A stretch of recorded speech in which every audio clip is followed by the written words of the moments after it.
भरत जैसे राजा यहाँ हुए, लेकिन भरत जी इतना सब साम्राज्य पाने के बाद भी दुखी हुए। इतना साम्राज्य पाने के बाद भी दुखी क्यों है? किसी ने भरत जी से पूछा आपको क्या नहीं मिला? भरत जी बोले सब कुछ मिला, लेकिन जिसकी कृपा से मिला वो आज तक नहीं मिला। सब कुछ मिला, जिसकी कृपा से मिला आज तक नहीं मिला। भांति भांति भोग मिले, अंगभू अरोग मिले, सुख के संजोग मिले, जीवन की बाटी में धन और धाम मिले, सुयस और नाम मिले, पर तो राम ना मिले तो सब काम मिले माटी में। राम ना मिले तो सब काम मिले माटी में। फिर क्या जीवन जी करके करेंगे? इस जिंदगी में जिंदगी का राज पाना चाहिए, जिंदगी में जिंदगी को मुस्कुराना चाहिए, जिंदगी में जिंदगी की शर्त अगर पूरी न हो तो जिंदगी को जिंदगी से रूठ जाना चाहिए, जिंदगी को जिंदगी से रूठ जाना चाहिए। भारत जी ने सारा महल छोड़ दिया, राजपाट छोड़ दिया, दामोदर कुंड के सहारे, गंडकी नदी के किनारे और भजन में लीन हो गए जाकर के। एक बार क्या संयोग बना, एक गर्भवती हिरणी जल पीने के लिए वहां आई। पीछे से किसी सिंह ने दहाड़ लगाई, सिंह के डर की वजह से हिरणी छलांग लगा बैठी। इतनी जोर से उसने बेग लगाया छलांग लगाने के लिए कि उसके गर्भस्थ शिशु ने जन्म ले लिया। गर्भ की पीड़ा, सिंह का भय, नदी के जल की ठंडक, इन कारणों से हिरणी का प्राणांत हो गया। लेकिन गर्भ का जन्म लेने वाला बालक बहा जा रहा था। साधुओं ने भरत जी, साधुओं का हृदय संत हृदय नवनीत समाना माखन की तरह कोमल होता है, पिघल जाता है। दयाविन संत कसाई पिघल गया। भरत जी ने अपना भजन छोड़ दिया, दौड़ के गए, बहते हुए बच्चे को निकाला, आग जलाई, उसे तपाया, घास फूस लाए, खिलाने का प्रयास करते, नहीं खाता तो दूध मांग के लाते, दूध पिलाते हैं और हिरण के बच्चे का पालन किया। सुखदेव जी कहते हैं यह तो ठीक था, एक साधु का फर्ज बनता है डूबते हुए को उबारना, और जब ये चलता फिरते में समर्थ हो जाता तो इसे हिरण के झुंड में छोड़ करके वापस आप भजन में लग जाते। ये साधु का लक्षण कहता है। लेकिन भरत जी से गलती हो गई। भरत जी ने वो नहीं किया जो करना चाहिए था। क्या किया? हिरण के बच्चे से मोह कर बैठे, मेरे बिना कोई नहीं है, इसका मैं ही तो हूं, जो भी कुछ हूं। अब जब भरत जी भजन करने बैठते थे, हिरण का बच्चा आकर के उन्हें जीभ से चाटने लगता था, गुदगुदी होती थी, माला छोड़ के उसे खिलाने बैठ जाते थे, तो भजन छूटने लगता था कि नहीं? भजन छूटने लगा। अरे अगर बच्चे ही खिलाने थे तो घर में क्या बच्चों की कमी थी? किस लिए अपने घर छोड़ा? यहाँ कोई बाधा ना आए मेरे भजन में, इसलिए ना। और जिस कारण से घर छोड़ा वो बाधा यहाँ भी पड़ गई, मोह यहाँ भी हो गया हिरण के बच्चे से। नियति कहती है मतलब की सब दुनिया है, कौन किसी का होता है, धोखा भी वही देता है जिन पर भरोसा होता है। हिरण के बच्चे पर भरोसा किया, एक दिन वो हिरण के झुंड में मिलके भाग गए। आप तो भरत जी रोने लगे, हाय मेरे हिरण का बच्चा, हाय मेरे हिरण का बच्चा। हुआ क्या? उसी समय अंतिम समय आ गया और हिरण के बच्चे की याद में भरत जी के प्राण निकले। शास्त्रों का नियम है अंते या मति सा गति, अंत में जैसी मति होगी अगले जन्म में गति वैसी ही होगी। हिरण के बच्चे की याद में प्राण छूटे थे तो अगले जन्म में भगवान ने हिरण का ही जन्म दे दिया। जाओ हिरण बनो, जब हिरण की देह से इतना प्रेम करते हो तो। अब इस कथा से सीख लेना। हमारे भागवत कथा के एक बड़े प्रकांड विद्वान हुए हैं श्री डोंगरे जी महाराज। वे कहा करते थे घर में कुत्ता पालना मना है, क्योंकि आजकल हमारे ऊपर विदेशी संस्कृति का भूत सवार है। घर में देसी गाय हो ना हो लेकिन विदेशी कुत्ता जरूर होना चाहिए। एक समय था कोई कुत्ता घर में न घुसियावे इसलिए हम द्वार पे आदमी बिठाते थे। एक समय आज का है कोई आदमी घर में न घुसियावे इसलिए हम द्वार पे कुत्ता बांध देते हैं। एक द्वार पे कुत्ता बना हुआ था, एक मेहमान आया, बेचारा डरते डरते भीतर जा रहा था। अंदर से आवाज आई, डरो मत, चले आओ। सामने वाले ने पूछा, ये कुत्ता काटेगा तो नहीं? बोले, आज ही नया खरीद के लाया, यही तो देखना है। आज ही खरीद के लाए, यही देखना। धन से रहो बेशक गरीब, लेकिन दिल से रहो हमेशा धनवान, क्योंकि अक्सर झोपड़ी वाले लगते हैं वेलकम और महल वाले लगते हैं कुत्तों से सावधान। पहले हमारे घरों पे दोहा लिखे जाते थे, चौपाइयां लिखी जाती थी, प्रेरणादायक श्लोक लिखे जाते थे। यहाँ से निकले जो नर नारी, सबको हाथ जोड़ के राम राम हमारी, ऐसे ऐसे सुंदर शब्द लिखे जाते थे। लेकिन आजकल वो सब नहीं लिखा जाता। जाकर के देखिए बड़े बड़े शहरों में बड़े बड़े लोगों की कोठियों के बाहर लिखा होता है, सावधान, यहाँ कुत्ते रहते हैं।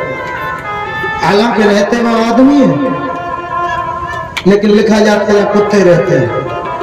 ऐसी सोच बदल गई। तो डोंगरे जी महाराज कहते थे, घर में कुत्ता पालना मना है। क्यों मना है? बोले, इतनी भी अकल नहीं है क्या? कथा से सीख ले लो।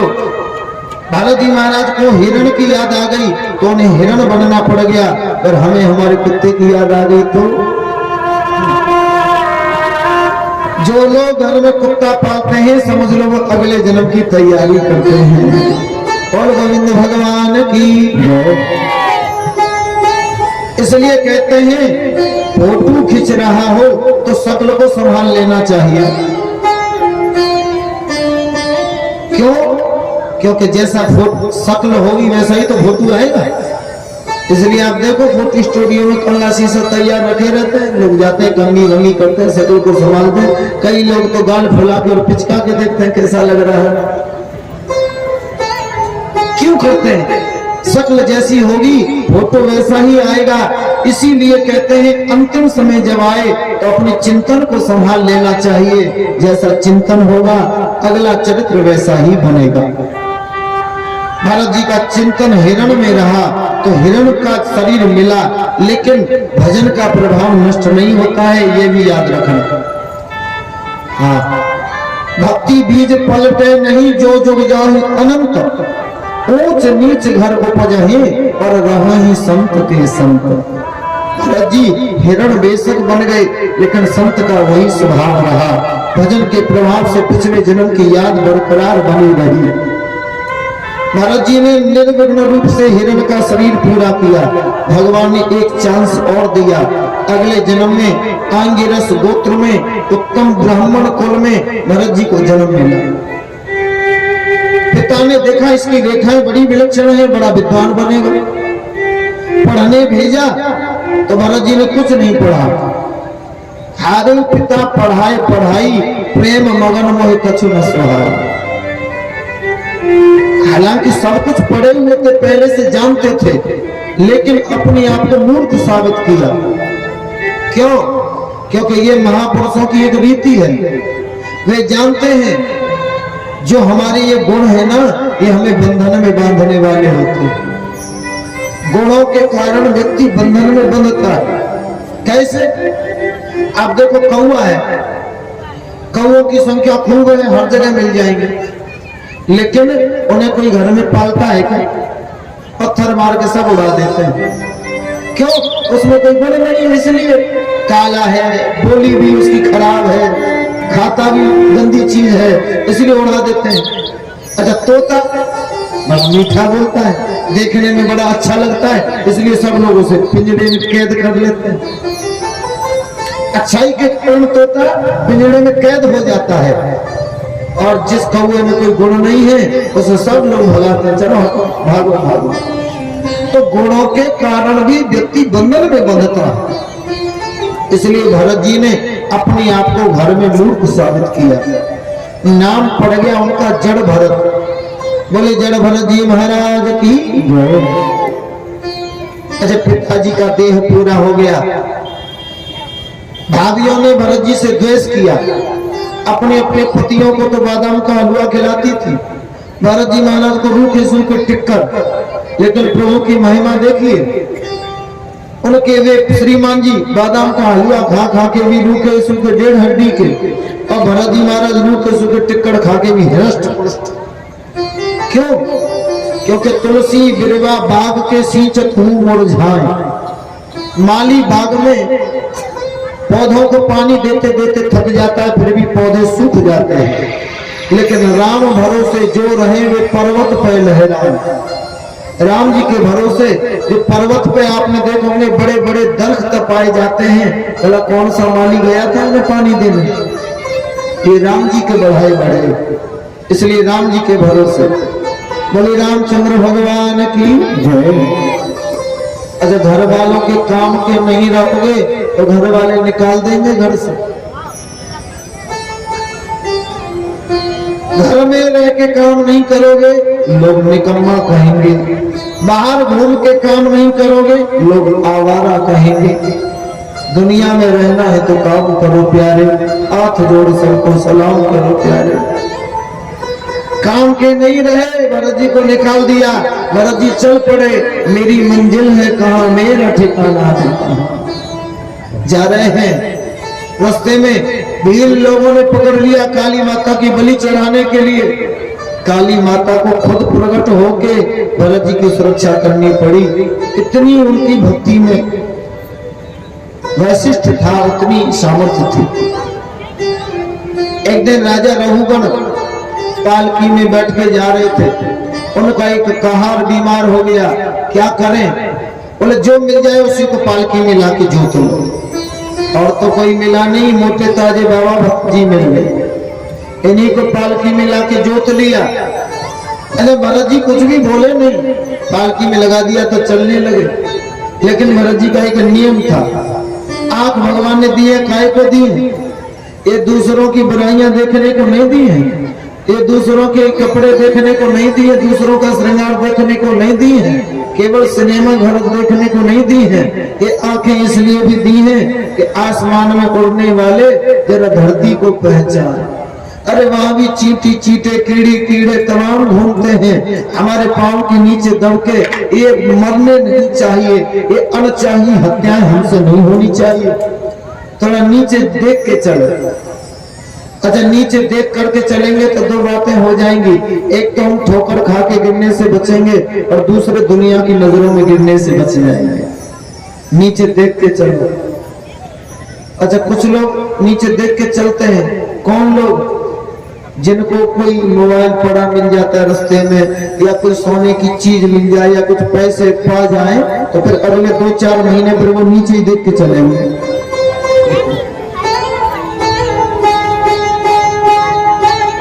अच्छी भावना से थोड़े तो शायद फिर कुछ मिलेगा इस भावना। अरे नीचे देख के चलना है अनचाहे पापों से बचने के लिए। महाराज जी नीचे देख के चलते थे, चींटी चींटे कीड़ी कीड़ा कोई आया उन्हें भला में जाते थे। आप कल्पना करिए, जब पालकी में चलने वाला व्यक्ति उछलेगा तो बैठने वाले का क्या हश्र होगा। राजा रघुगण का सिर ऊपर की बल्ली से टकराया, चोट आई तो खींच गया। मूर्ख को चलना नहीं आता।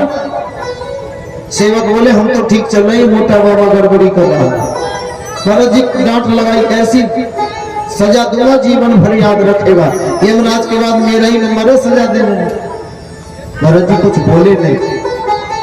आगे फिर कोई वैसा प्रसंग आया, भरत जी फिर उछले, फिर राजा रघुगण को चोट लगी, अब तो खींच गया। बोले तुम तो जिंदा ही मुझे ऐसे ढोकर के ले जा रहे हो जैसे किसी मुर्दे को ढो के ले जाया जाता है। अरे मैं राजा हूँ, राजा तुम्हारी चिकित्सा कर दूंगा। महाराज जी बोले आज तो हमें बोलना पड़ेगा, क्योंकि आज नहीं बोलेंगे तो लोग कहेंगे भरत जैसे संत का संग किया फिर भी राजा का उद्धार नहीं हुआ, संतों की प्रतिष्ठा चली जाएगी। भरत जी बोले और ऐसा बोले कि राजा रघुगण की हमेशा हमेशा के लिए छुट्टी कर डाली। बोले भरत जी महाराज की जय। भरत जी बोले किसकी चिकित्सा करोगे, किसे दंड दोगे? जो मैं हूँ उसे तुम दंड नहीं दे सकते, और जिसे तुम दंड दोगे वो मैं हूं ही नहीं। भाई शरीर को दंड दिया जा सकता है, तो हम शरीर तो नहीं है। और आत्मा जो हमारा स्वरूप है उसको कोई दंड दे ही नहीं सकता। नैनम छिंदन्ति शस्त्राणि नैनम दहत पावकः न चैनम क्लेदयन्त्यापो न शोषयेत न मारुतः। कोई शस्त्र आत्मा को काट नहीं सकता, आग नहीं जला सकती, पानी नहीं गला सकता, वायु सुखा नहीं सकती, तो तेरी क्या औकात है जो तू मुझे दंड दे सकता। राजा रघुगण बोला, मुझसे गलती हो गई, आप कौन हैं अपने रूप से मुझे परिचित करा। भरत जी बोले, ये अब तेरी दूसरी गलती है, मुझसे पूछता मैं कौन हूं। जो तू है सो मैं हूं, जो मैं हूं वही तो तू है। सूर्य के नीचे 1000 घड़ों में जल भर के रख दिया जाए तो 1000 सूर्य दिखने लगते हैं, लेकिन सूर्य 1000 नहीं होते, ये उसका प्रतिबिंब है। उसी प्रकार हम लोग ईश्वर अंश जीव अविनाशी चेतन अमल सहज सुख राशि, जो तेरे अंदर अंश है वही मेरे अंदर अंश है, वही चींटी के अंदर, वही हाथी गधे घोड़े सब के अंदर उसी परमात्मा का अंश है, उसी का। भगवान कहते हैं, अहम सर्वेषु भूतेषु भूतात्मावस्थितः सदा तम अवज्ञाय माम मृत्य कुर्ते अर्चा विडम्बनम। जिसने मुझे सब में नहीं देखा उसकी मूर्ति पूजा भी ऐसी है जैसे रात में किया हुआ हवन। ये मंदिर किसने बनाया? हमने। इस मंदिर में बैठी हुई मूर्ति है, किसने बनाई? हमने। कारीगर कोई हमें से ही एक है। इसमें प्राण प्रतिष्ठा किसने कराई? हमने। और इस मंदिर को पूज कौन रहा है? हम। बाहर हम। जो मूर्ति हमने बनाई उसकी हम पूजा करते हैं, भोग लगाते हैं, आरती उतारते हैं, लेकिन कल्पना करके बताइए, या इतनी सारी मूर्तियां बैठी हैं, ये किस कारीगर ने बनाई? जवाब दीजिए। इतनी सारी मूर्तियां बैठी हैं, किस कारीगर ने बनाई? भगवान ने।